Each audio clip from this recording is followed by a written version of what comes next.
Okay, so we are back to discuss the limitations and problems associated with genetic testing, and there are a few. The first that I wanted to call your attention to is that carrier testing sometimes can be problematic for members of certain populations. Now, we do offer testing that targets people of various ethnicities. We do try to get that as precise as we can. But for example, we have cystic fibrosis has hundreds of variations in that single gene that codes for the protein for the calcium chloride channel that can be faulty, like hundreds of alleles. We only really test for the 23 most common. European Americans have the highest risk of cystic fibrosis. You can see that from the table here. They're 1 in 25 to 1 in 29. And within that population, we've identified the 23 most common variants of the CTFR gene that can code so that that calcium channel, or that chloride channel does not work properly. However, if you are European American, especially if you're from North Europe, your chances are still about 95% accurate, not 100% accurate, that your cystic fibrosis can be detected. Unfortunately, if you are from another population, such as African Americans, where it is less prevalent in your population, that testing gets even less accurate. It's about 71%. So 30-ish percent of the people in that population may have a trait for cystic fibrosis, and it's not detected. So that's one of the problems with ethnicity and carrier testing is we tend to target the populations where it's most frequent, and we look for the most common problematic gene sequences. So that does leave a little bit of room for error. Another problem is what to do with inconclusive results. And this happens with BRCA variants all the time. We have genes that we know are associated with cancer, and we have genes that we know are in the what's called the wild type population that are not associated with cancer. And then every once in a while, they run across variants, and they don't know what these genes do. And so the results are reported as inconclusive, and that makes it hard for patients to interpret what their risk really is. It makes it hard for providers to make recommendations on how to respond to this inconclusive test result. And because a lot of times insurance does not pay for the cost of this test, the person might really question the benefit of having it done. So that can happen too sometimes. Again, we try to find the most common variations of problematic genes, but we don't know what every single sequence of base pairs might do. If they're not very frequent, they might not have been classified yet. Another problem that you might find is in the instance of mosaicism. And if you listen to my lecture on case studies and you remember MAUD, mosaicism happens when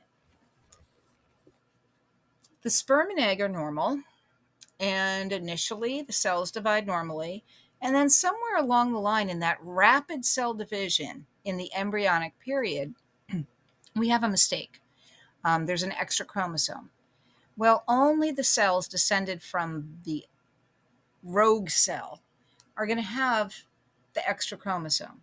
The other cells will develop typically and normally. So this is Ashley Zamboni, I think her name was. She has mosaic trisomy 21. If you look at her, she does not look like she has Down syndrome. It was discovered she had a miscarriage at 10 weeks.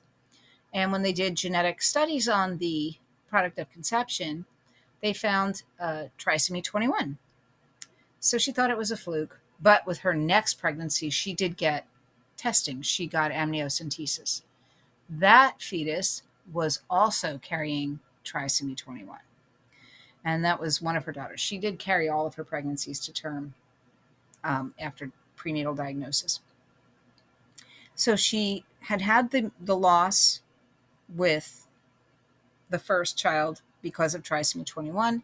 Second, the next pregnancy, trisomy 21 again. She does have a normal child, or a typical child. I shouldn't say normal. And then she got pregnant again, and this third fetus had trisomy 21. Doctor said this can't be a coincidence, and he recommended her for karyotyping. And that's when they found that some of her cells had trisomy 21, had a third copy of that 21st chromosome.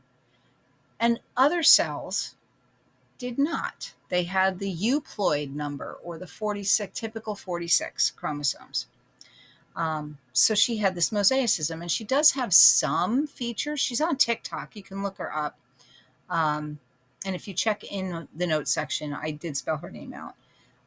She has like small, low set ears. She has like some looseness in her joints or joint instability.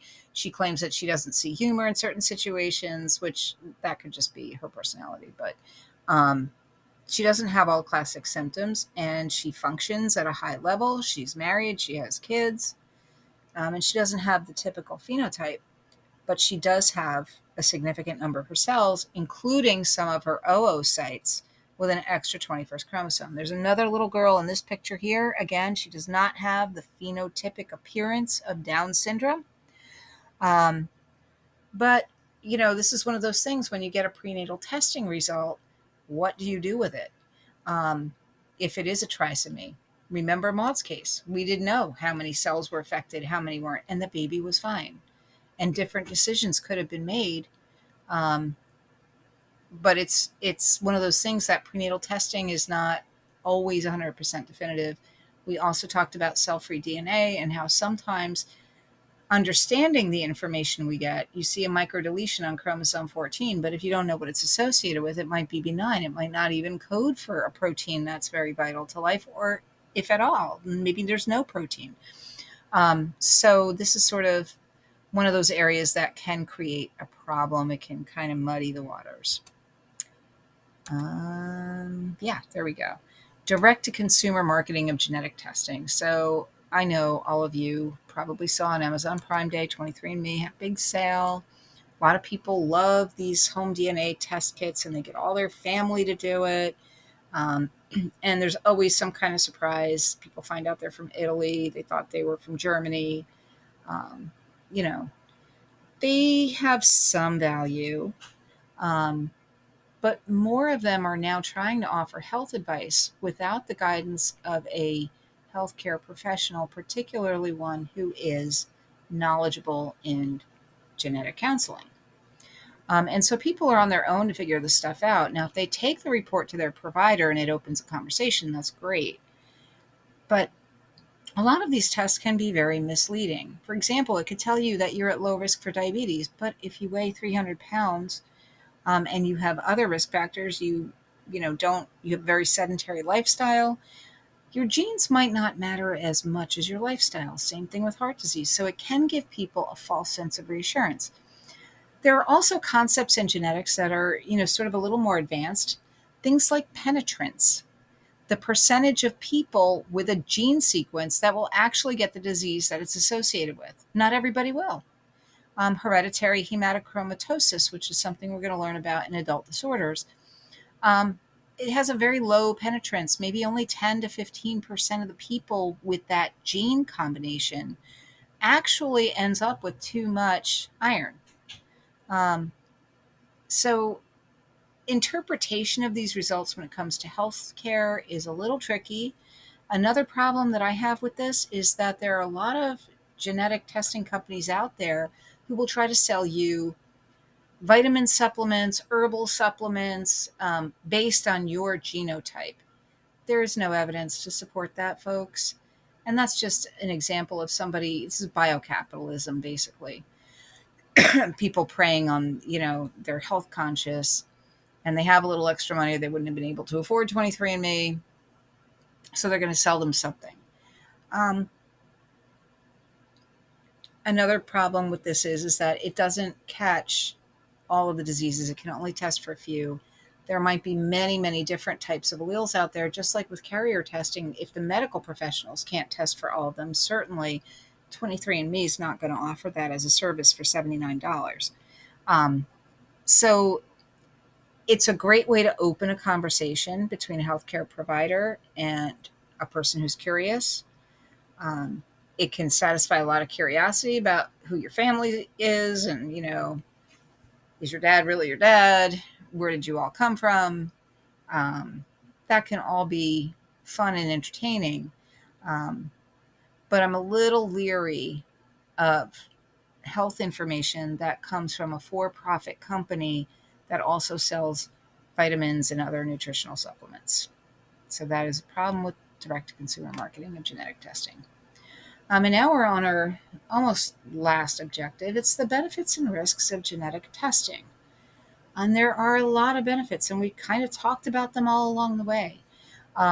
One of the benefits of genetic testing is to be able to diagnose a disorder and to make intelligent decisions about that disorder. For example, if you have the gene for AATD, alpha antitrypsin deficiency, and you are lacking an enzyme that protects your lung tissue, you can be counseled not to smoke. If you have the information that you have Huntington disease, and you know that you have a 50-50 chance of passing that on to any child, you might make the decision to have pre-implantation genetic diagnosis or to use donor gametes, eggs or sperm. If you are looking at predispositional testing like BRCA testing or testing for Lynch syndrome, which is another cancer familiar syndrome, that can inform your provider's decision making in terms of when you should come for screening. Is the normal standard schedule enough? Because in some cases of familial colon cancer, people should start being screened in their early 20s or 5 years earlier than the first diagnosis appeared in their family trait. So those are some of the benefits of genetic testing. We kind of talked about all of them. It helps you make a decision. It helps diagnose illness. It can delay or prevent the onset of illnesses that have lifestyle modification as a risk factor. Um, but there are risks of genetic testing as well. Number one, the more invasive types that we do, amniocentesis, chorionic villus sampling, biopsies, they all have risks because they are invasive procedures. Another risk of genetic testing kind of falls under the ethical realm. Who has your information? What can they do with it? How can it be used against you? Most of these direct-to-consumer marketing companies have agreements. Read the privacy statement very carefully. They all have them. There are loopholes. Do they sell your demographic information but not your genetic information? Do they sell your de-identified genetic information for research? Can they um, talk to law enforcement if there's a criminal investigation? And that is a thing. Now, they are subject to GINA. Just remember that GINA has limitations. And long-term care insurance, anything that's voluntary, like disability insurance or voluntary wellness programs, you might have to disclose whether you've had genetic testing and what the results are. Particularly with long-term care insurance, they're going to be looking at markers for Alzheimer's disease. And if you have the early onset genetic variations, they might refuse you coverage and your care might be very expensive. So those are some risks of genetic testing. Other risks of genetic testing, again, like I said, with complex polygenic disorders, there's always that interplay of the environment and the genes. And so we might not really know that a person is low risk. If their genetic testing indicates that they are, their environmental factors might overwhelm that. So that is pretty much the benefits and risks of genetic testing. And the last objective on our list was to find some reliable online sources for information about genetic testing. I did test these links. I think they're live. If they're not, just cut and paste into your browser. Gene Reviews is the one that your book recommends. It has 867 chapters of different genetic disorders, where they come from, how we can diagnose them, what treatments are offered, that kind of thing. CDC has some good information on genomics and genetic testing. And the NIH Genetic Testing Registry is also a really good resource. You want to be careful of those sort of consumer oriented for profit companies when you're looking at genetic testing information. And that is our presentation for today. So thank you very much. And that's it for this week.